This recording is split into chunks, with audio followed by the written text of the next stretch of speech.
Alright there. This is my favourite guitar, well, maybe my best guitar, and also one of the single mistakes that I've made as I've been, putting my armoury of axes together. Alright, this is an old and beautiful bit of kit. Now, I would never have been able to afford, a pre-lawsuit 80s ESP S454, and I got one that was in terrible order, body and neck, okay? It absolutely been through the walls. This has got actual chunks out of it, this had a hard life on a grunge stage. I bought it off of the manager of Hope of the States, the band Hope of the States. Now the neck was beyond repair. Like, it had the headstock off and it had been put back on. It's beyond repair. Now this is where I made a mistake, right? We did our best to source like a neck at a price that I could get. The best I could do was a Tokai TST50 from the same year, right? And put it on. And so this is like a Tokai neck. And I knew that I'd have to be explaining, it's an S454 under there with a Tokai neck on it. So I took the old as well, Tokai logo off and put an ESP one on. And it's like the dumbest thing that I've ever done, really. Now, because it's like,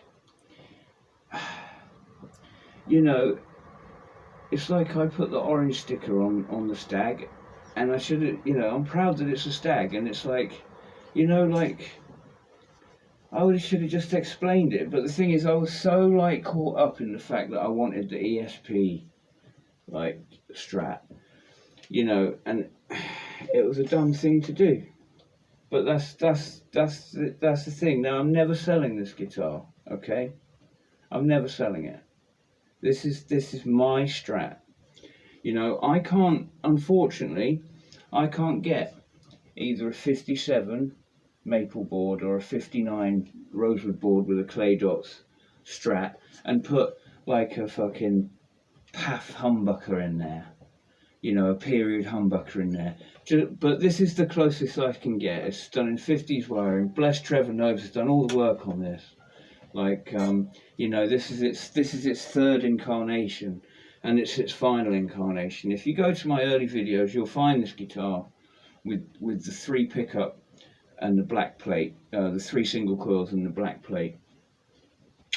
And they're wonderful,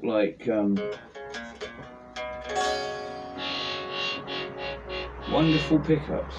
The single coils in there, and then I've got, it's an ESP branded humbucker in there. So I took it out of an LTD.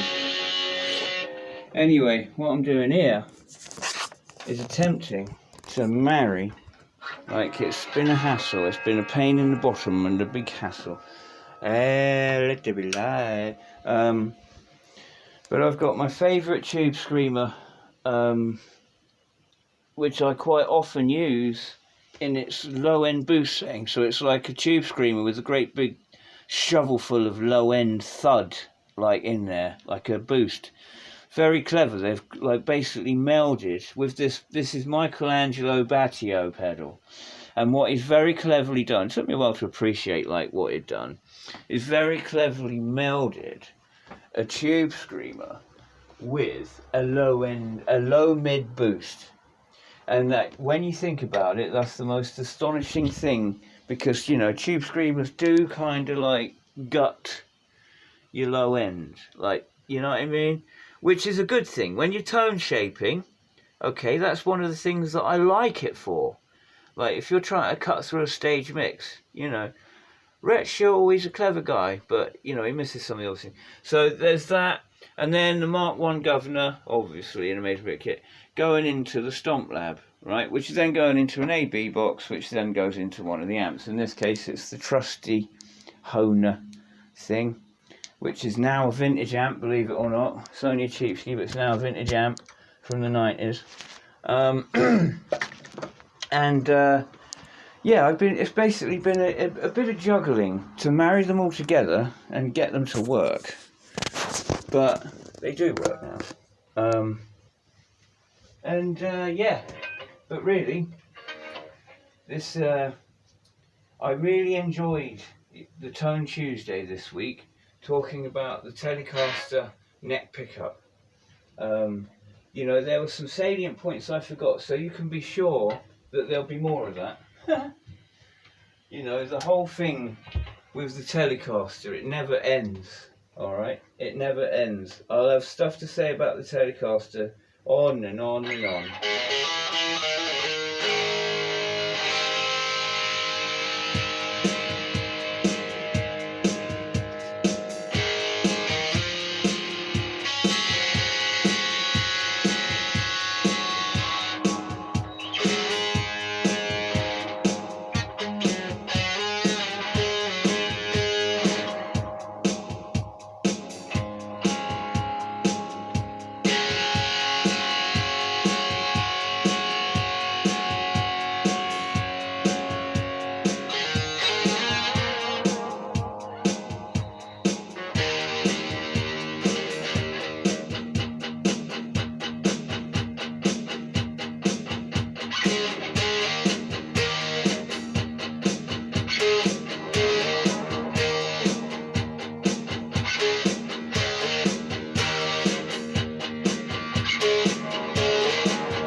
So yeah, you know, like some of my favourite bits of equipment right there.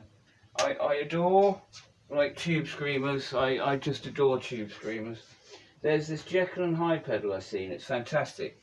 Now at some point I've got to retire that Mark 1 governor. It can't go out live. So I need like a governor clone. Now I found this thing, the Jekyll and Hyde True Tone. I'm sure you've all seen it. But like, yeah, it's an overdrive and a distortion. Okay, the overdrive is like a sort of hybrid between a tube screamer and an ODR1. And the other side is like a governor basically. It's it's, I know it's 150 quid, but you know when like Boss pedals are about 100 quid each, and so if you look at things in terms of okay, it's equivalent quality to like a Boss pedal, yeah, it starts to look not so bad. But yeah, I really like it. Now the reason it really captures my attention is because, you know, like with a tube screamer, you get, you know, you've got like a fucking blend. It's got like, it's coming in and it's like your clean signal's coming in as well as the hairy one, right? Well, with this Jekyll and Hyde, you can actually dick around with that mix, which is cool. Now there's something here I wanted to show you. For anyone that's like guitar shopping, in Gear for Music right now is that. Can you see that? Now, that is a Fender scale length, but with like a tunematic string through, and look, it's a set neck, right? Tell me that is not worth having a look, right? 200 quid, okay, look, 199 quid, okay, from Gear for Music. I'm not like shilling for them in any way, shape or form. It's just that, like, you know, looking around, I have to say, anyone out there looking for a fucking, you know, set neck sort of, I mean, that's slightly longer scale than the usual Gibson if you're drop tuning, and I think that's a cracker. I think that's an absolute cracker. Check it out anyway.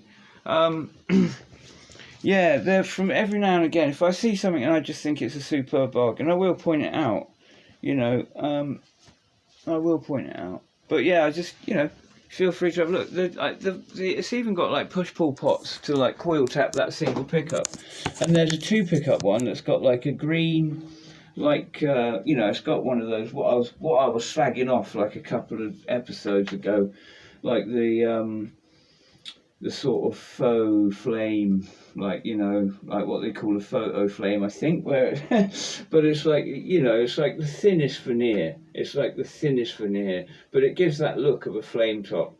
But yeah, there's another one, and it's got a Bigsby, 2 pickups and a flame top, and a roller bridge, you know, like if you're someone that buys upgrades for like your, you know, your Epiphone style Gibson, like I do, you'd have come across those like really intonatable tunematic bridges that are all Allen keys and rollers and rounded edges, so there's nothing sticking into your hand, and they're like about 20 quid on Amazon. I mean, I see them all over the place on people that like do mods.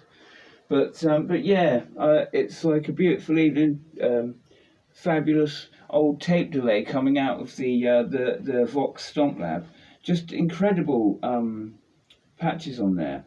I mean, it's got a wonderful clinical digital delay, but I love that old analog tape delay. You can actually hear the tape scratch as it repeats. It's so much like a tape delay. It blows me away. The other night, I had it going, and I just patched it in to get nice 70s grit. And now, my lord, it sounded exactly, it was the Hawkwind sound. Like, it was exactly the Hawkwind sound. And I absolutely adore Hawkwind. You know, they're my bread and water when it comes to, like, music. Through the years, like, you know, they have long been a favourite band. Even when I was a kid, I was reading Michael Warcock books, you know, The Eternal Champion, Elric of Melniboné, Coram, and all that stuff. And I was just getting into Black Sabbath and Iron Maiden at that point. And, you know, I was about 9, right? And I was reading like sci-fi, all the fighting fantasies. I had I'd get them as they come out. Like I had them all, massive like amount of like pulp science fiction paperbacks. But latched onto Michael Warcock and reading his books, and I'm already into Maiden. Maiden are my favourite band. Black Sabbath for a second. I'm just on the verge of discovering Metallica, 1986, right? And yeah, like fucking. I read in many of these books about Michael Moorcock writing lyrics for Hawkwind. And when I was like getting my Black Sabbath cassettes, right, from Trago Mills in Devon, yeah, if you know, you know, right, out there, bloody hell, there was always these Hawkwind albums, and so reading this thing in the Michael Warcock, I had to check out this Hawkwind band. Now, of course, I was only a kid, and this is a really psychedelic band. I mean, I heard Douglas in the Jungle and Sonic Attack, you fucking name it, like before I was ever even a teenager, long before. They were someone I came to quite early. I was about 9 or 10. Maiden were my first passion, and I loved them. And it was the cover, it was the bloody album covers that drew me first. And then I loved the music, those first 3 albums, like I listened to them constantly. So I was listening to more Di'Anno than Dickinson at first, and I still have a major soft spot for that first Maiden album. But yeah, it took about 3 years, 4 years, and then like Tommy Vance of the Friday Night Rock Show, and he introduced me to things like Metallica and Slayer and Death and Megadeth, and yeah, fucking Death Angel, and who did Surf in Nicaragua? Who was that? Fucking. But yeah, it's just fantastic. But yeah, that was it. Wonderful sound there. Touch of Klon, Governor, Tube Screamer into an amp. Now I have been doing better. Like really nice sounds that I've been getting out of marrying the pedal, the Vox pedal, and the Vox modelling amp, using the pedal to model pedals and the amp to model amps. But there are other secret methodologies, and I will do an episode about this soon, and I must do the P basses, like they're well overdue.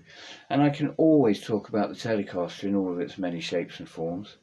And my LTDs are due to get like a bit of work done here. I might film that, and I'm going to do a restringing, and it'll have a stupid clickbait title like "How does 9 Below Zero's guitar tech change strings?" or something shit like that. Because yeah, I can do that. All right. Thanks for joining me. Bit of a random one. Just stoned and restless late at night, and loving the playing, and thought I'd bang on in there. All right. You mind how you go. Stay safe, stay healthy, stay happy, and stay heavy, and happy trails on them fretboards.